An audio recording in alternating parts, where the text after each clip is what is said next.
الأردن كذلك، الآن السعودية بدأت، كل حتى قطر الآن وصلت إلينا، كذلك تركيا، كل شيء تلاشى، كل شيء انتهى.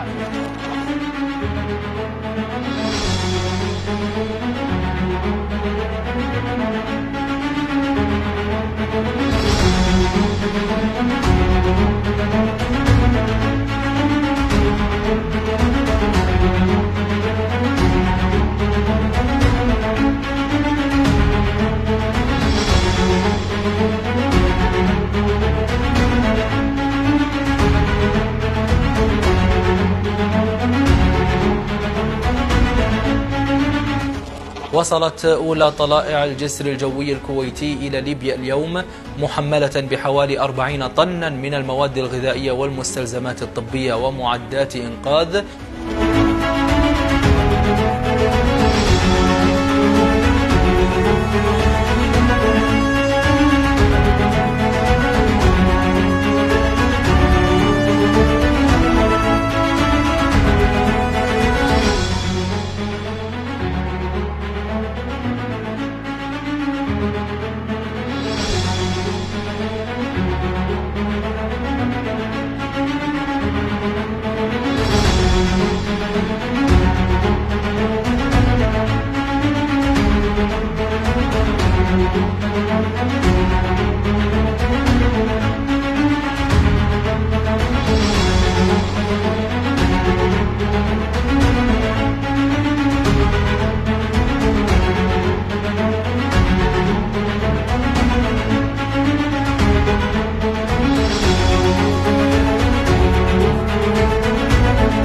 القوة في الجيش المصري الحمد لله متوفرة، الإرادة القومية متوفرة، فكان ردة الفعل سريعة جدا، وبعد ذلك لحقت بها بقية الدول، الإمارات والأردن، الجزائر، نحييهم حقيقة، جهودهم كبيرة جدا، تونس بكل ما يملكونه، طواقم طبية وطواقم إنقاذ.